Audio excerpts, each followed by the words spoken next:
All right, y'all, so last time we called it out. Straight up, no chaser. Your AI tool stack? Yeah, most of it ain't even working. You've got flashy tools, sure. They look great on that Instagram reel. But are they really pulling their weight? Because the real question isn't how trendy or high-tech your stack looks. It's about efficiency and impact. Is it solving your bottlenecks? Is it actually moving the needle in your business? And let's be real. So many people out here are just collecting tools like they're Pokemon. But tools don't make progress unless they've got a purpose, right? Yep, that's what we unpacked last time. We talked about leading with function over form, choosing tools that directly address your business's needs, not just the flavor of the week. Because listen, no one wins the most tools in a stack award, okay? That's funny. It's not about volume, it's about alignment. Your stack should integrate seamlessly into your workflows, and every tool should play an intentional role.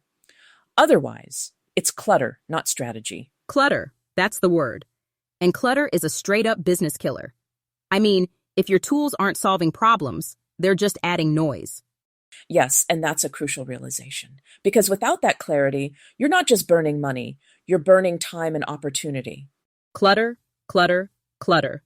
It's the buzzword that should make us pause. So why are people still drowning their businesses in it? Let's call it what it is: tool hoarding. Buying shiny apps like they're business cure-alls when really, it's panic shopping fueled by fear. Yes, fear of missing out, fear of falling behind, fear that if they don't have the latest buzzworthy tool, their competition will leave them in the dust.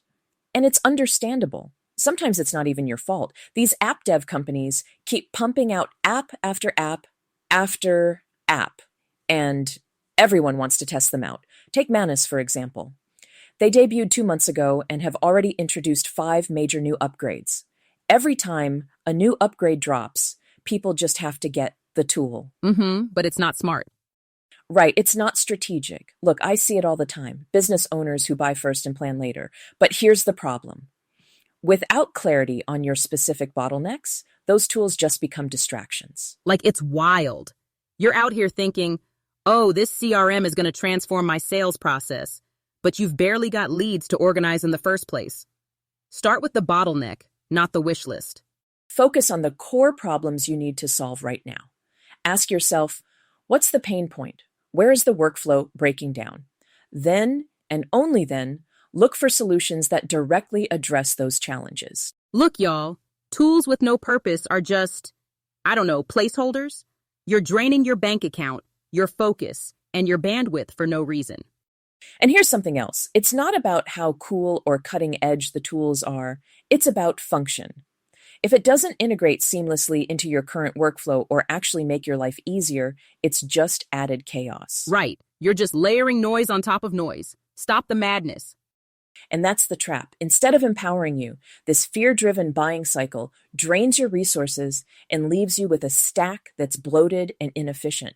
So what's the fix? We're going to tell y'all. But first, let's talk about these curated carousels and all those influencer toolkits that have got y'all fooled. Let's keep it real. Those curated carousels and influencer toolkits, they're just marketing traps. Don't get played by the gram or TikTok or YouTube. And listen, because those curated visuals and flashy carousels, they're really designed to grab attention, not necessarily deliver results. Y'all ever notice how everybody's perfect stack looks hella cute online? But let's be honest, how much of it is even being used consistently? Not much. And here's the thing, the aesthetic appeal of a stack doesn't correlate with its practicality. A well-chosen 3-tool system will outpace a chaotic 10-tool lineup every time. Boom. Less is more, y'all. Especially when less is working overtime and actually doing the job. The real power of your tool stack isn't in its size or its trendiness. It's in how well it integrates into your workflows and supports your operations. And let me just say this. You've got influencers out here showing off rows of apps, claiming it's why they're successful.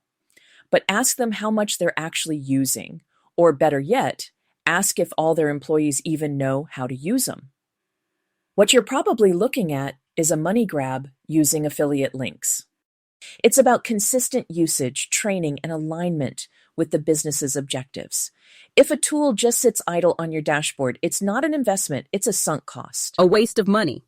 Period.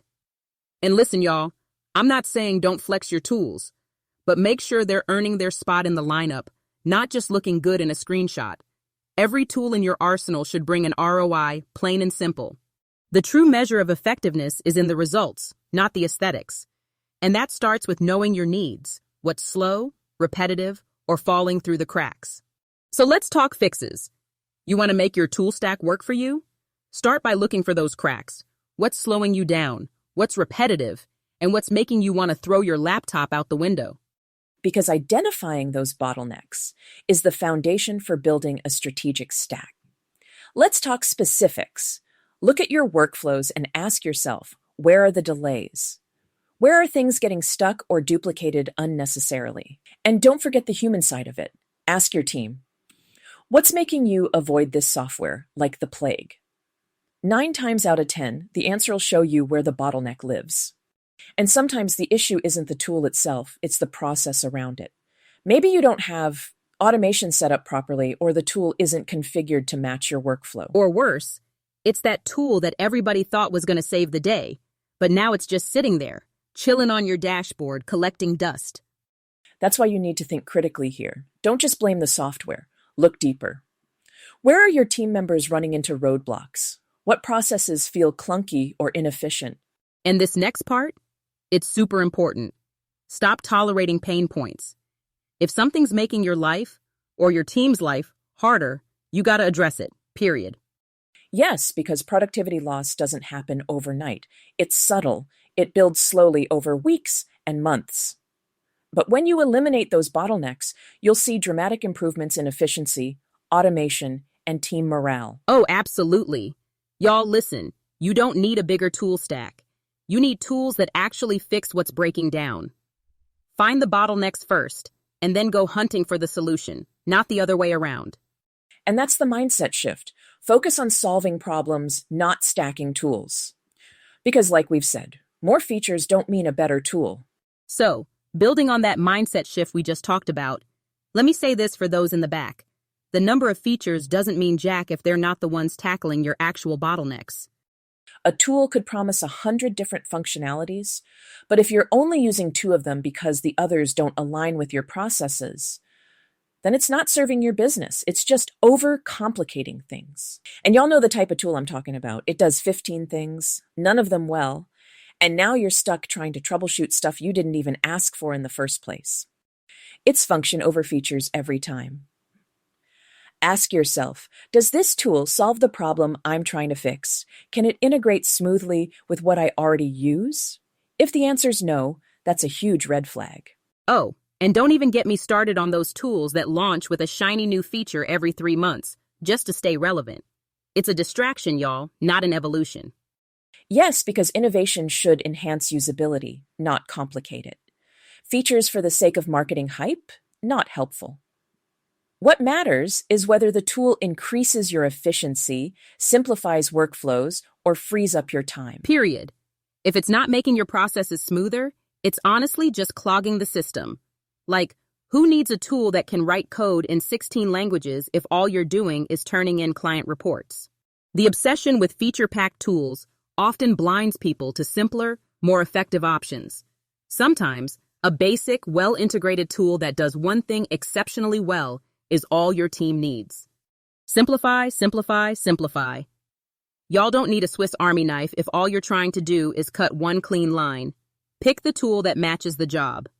Exactly, because ultimately, it's not about what the tool is capable of. It's about how well it serves your unique goals and challenges. Features are only valuable if they align with your objectives. Right. So here's the takeaway. Stop being impressed by fancy feature lists. Ask yourself, does this tool actually make my life easier? Because if it doesn't, well then, ditch it. So we've been talking about picking the right tools for the job. Tools that truly solve your problems and don't just offer fluff. Now let's apply that to content creation and repurposing, because this is where the magic happens, y'all. But seriously, the wrong tools can turn that magic into a headache real quick. So let's break it down. Otherwise, you're spinning your wheels. Content creation tools should streamline your process, not make you work harder. The goal is to create assets once and repurpose them effectively across multiple platforms. Yeah, like don't be out here redoing work you've already done. That's just, no, we're not doing that in 2025, period. And this is where tools like Descript or Canva come in handy. Descript, for example, can transcribe your audio, let you edit it like a text document, and even create video clips, all in one platform. Wait, say that again. One platform? Clip editing, transcribing, and visuals? Whew, that's a game changer. It is. And Canva? It's perfect for repurposing. You can take a single design and adapt it for Instagram posts, Facebook banners, email headers, you name it. Repurposing should be effortless with the right tools. But here's the thing. You've got to actually use those templates. If you're going in and designing from scratch every time, you're playing yourself. Pre-made and customizable. That's the way. Absolutely. And we haven't even talked about automation tools yet, like Zapier or Integromat or N8N or Make, to keep the content ecosystem flowing. These allow your platforms to talk to each other seamlessly, saving hours of manual work. And let's not forget scheduling tools. Y'all, if you're still posting to socials one by one in real time with your phone in hand, I gotta ask, why? Stop doing that to yourself. Batch your content and schedule it. Tools like Rainmaker Suite or Hootsuite enable you to plan weeks of posts in advance. This frees you up to focus on what truly matters, strategy and growth. Right. Because if you're stuck on the day-to-day, how are you supposed to scale? You're basically holding yourself hostage with busy work. And here's the key. Invest in learning the full capabilities of these tools. Most people barely scratch the surface of what their software can do. Oh, and we're definitely going to get into that next. Because if I hear one more person say, oh, I didn't know it could do that, come on, y'all. So like I was saying, if you're not diving deep and using at least 80% of what a tool can do, why even have it? I mean, for real, what are we doing here? Underutilized tools don't just take up space. They drain resources. Time, money, energy, they're all being wasted if you're not leveraging the full functionality of what you've invested in. And let's not forget frustration. Like, how many times have y'all said, oh, this tool doesn't work, but you barely even know how to use it? Be honest. This is why I always emphasize training and onboarding. Your tool stack should feel like an extension of your operations, not a foreign object you're trying to decode every time you log in. Onboarding for my Rainmaker Suite is hands-on, one-on-one, and we offer live human tech support after that. Facts. And don't even get me started on skipping the tutorials. Like, come on. How are you going to skip the part where you learn how to use the thing you just paid for? And here's what happens. The less you use the tool, the more you resent it. You blame the software for not delivering results, when in reality, it's the lack of proper utilization that's holding you back. And y'all know that one person who'll be like, well, it's too complicated. Okay, but did you even try the help center? Did you Google it? Or are you just out here winging it? The issue often isn't complexity. It's neglect. Tools are designed with specific use cases and workflows in mind. When you don't take the time to understand them, you're essentially paying for functionality you'll never use. Let's keep it real. If you're not using at least 80%, that tool is dead weight. It's just sitting there, taking up your mental and financial bandwidth for no reason. This is why it's crucial to audit your tools regularly. Which features are you using? Which ones are being ignored? And more importantly, why? Ooh, that's the question right there. Why? Because 9 times out of 10, it's either a training issue or... So let's talk about that training issue, or lack thereof, because here's the truth bomb. Some of y'all are out here running stacks where half the tools are basically fighting each other for the same job. Overlapping tools often create confusion, inefficiency, and unnecessary costs. It's like having 2 people steering the same wheel. It's counterproductive. It's worse than counterproductive. It's chaotic. Imagine having 3 tools that all claim to streamline communication, but instead, you're juggling Slack, Teams, and WhatsApp like it's some tech circus. And what ends up happening is that instead of streamlining communication, you're fracturing it. Messages get lost between platforms, processes get duplicated, and frustration builds. Think about it. Are all those tools even getting used? Like, really used? Or are they just sitting there, looking fancy while creating more steps in your workflows? Here's the key. Redundancy in tools often stems from poor planning in the decision-making process. People don't assess functionality or integration before buying, so they end up with overlapping capabilities. Right. Like, oh, let's get Trello, Asana, and Monday.com. But why? Are you using all three to manage the same projects? Or are tools just multiplying faster than your tasks? It's a common trap, and let's be clear, there's rarely a need for overlapping functionality.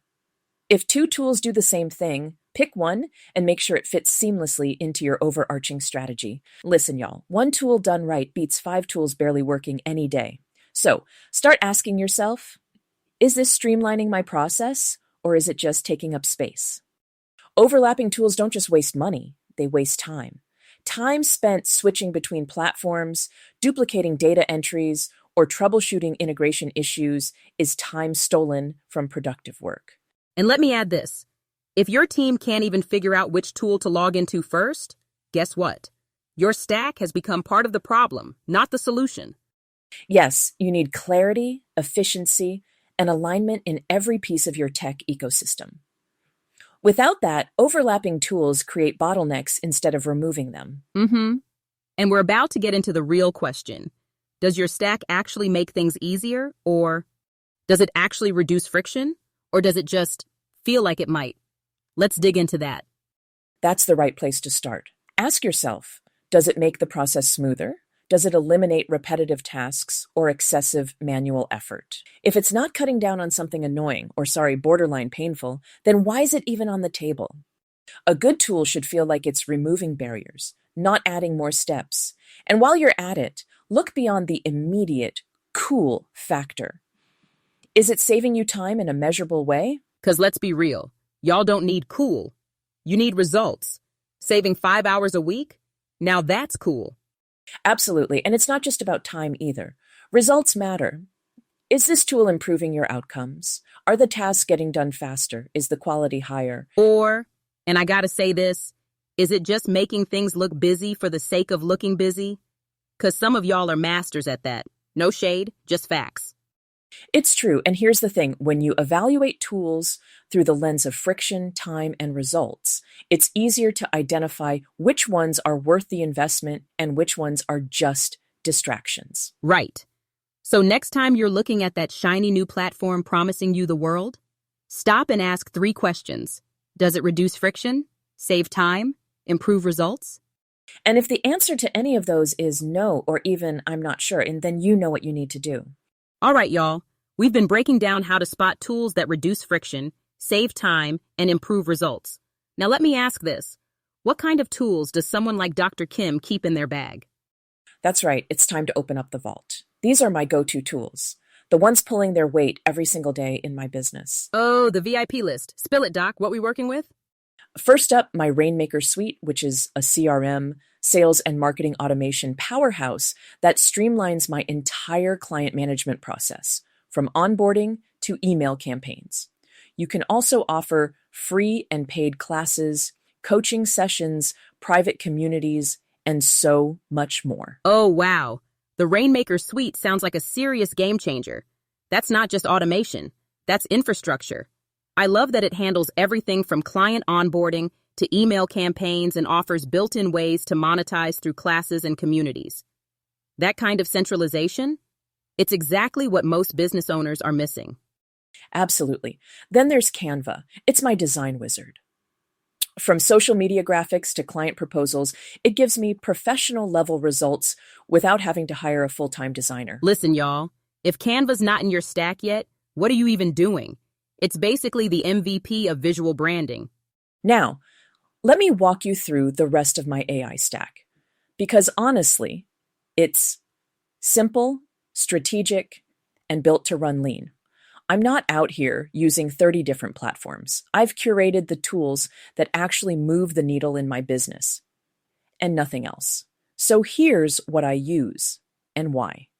First up, my customized ChatGPT.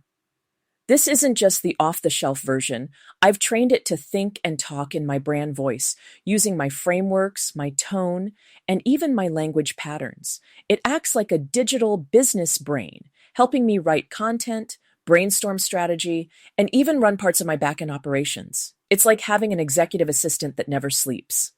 Next is Manus. Manus is my content generation and automation assistant, specifically designed for structured tasks like blog outlines, newsletters, and ongoing campaign content.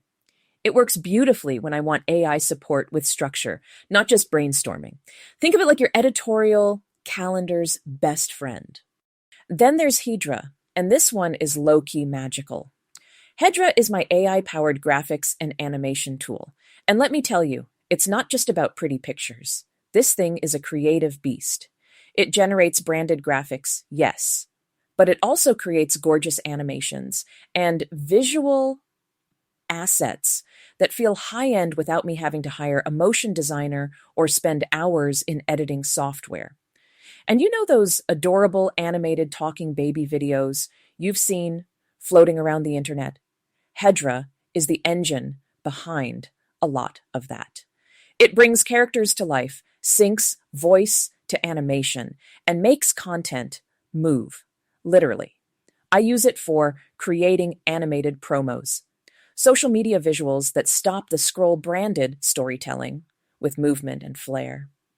And sometimes, just for the joy of seeing my creative vision animated with zero stress. It's the kind of tool that brings a wow factor to your brand without needing a production crew. For me, Hedra is my creative director plus animator in one, and it's absolutely staying in the stack. HeyGen is next. I use HeyGen to generate AI-powered videos of myself or my AI clone, so I can be in multiple places at once without actually showing up. I even create entire training classes with it. It's how I create scalable, on-brand video content for courses, social media, and client onboarding. And yes, the lip sync with my voice.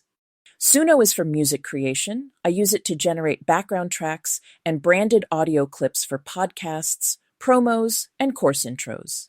It helps me maintain a unique, polished vibe without licensing someone else's music every time. 11 Labs is my go-to for voice cloning.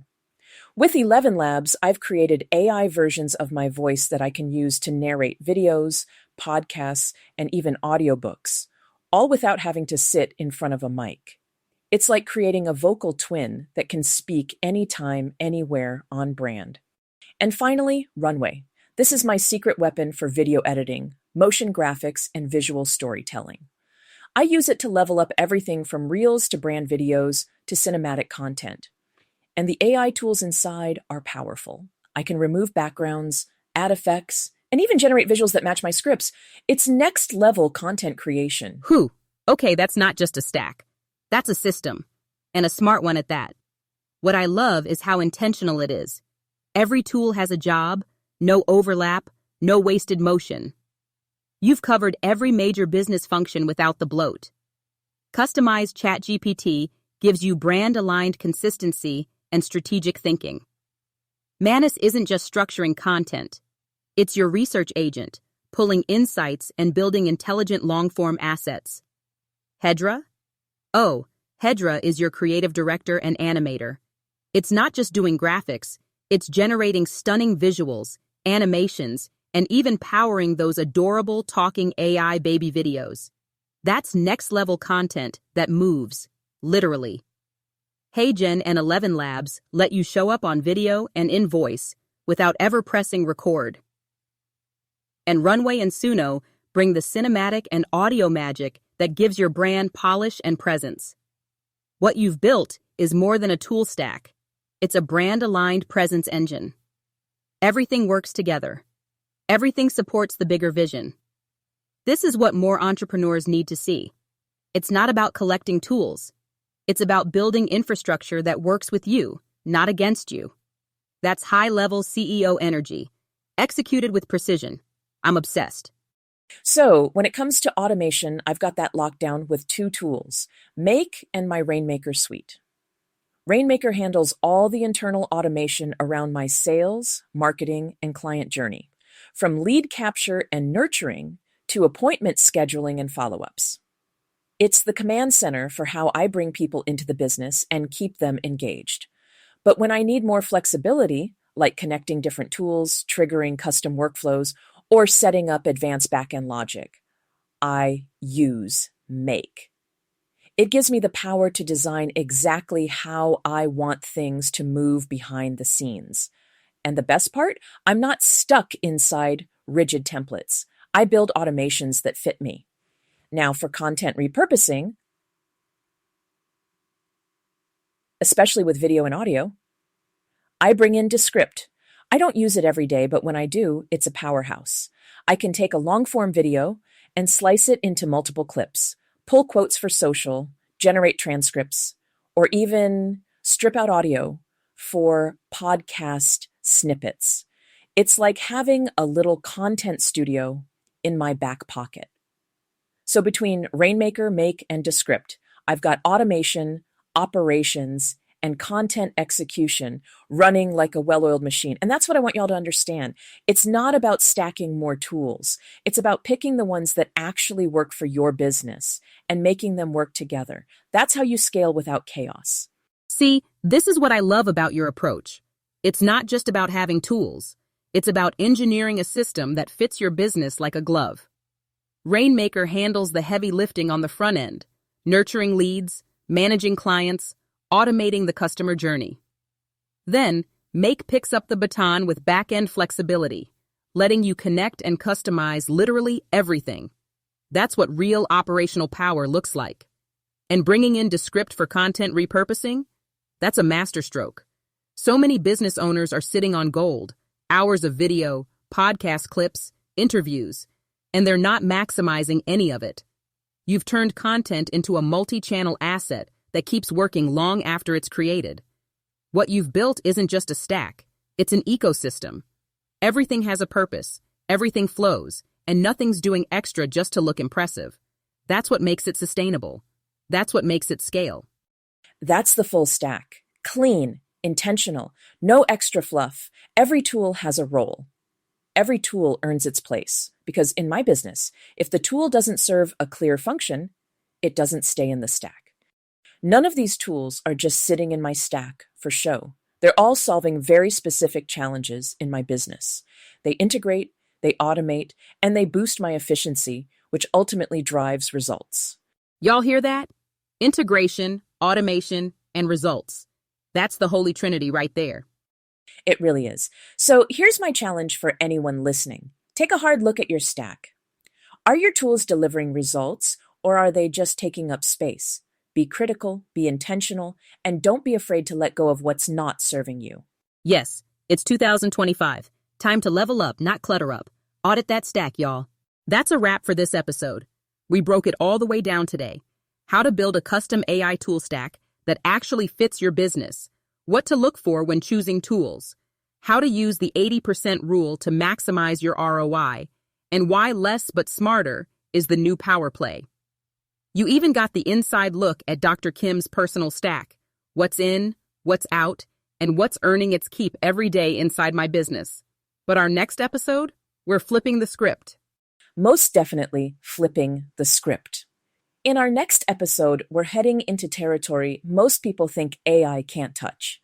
Service-based and blue-collar industries. I'm talking hairstylists, contractors, personal chefs, massage therapists, organizers, the folks who work with their hands and run their businesses from the ground up. We're diving into real tools and real workflows that are helping these entrepreneurs automate, scale, and simplify their day-to-day, even if they've never touched a tech stack before. If you've ever said, AI, that's not for my kind of business, the next episode is going to blow your mind.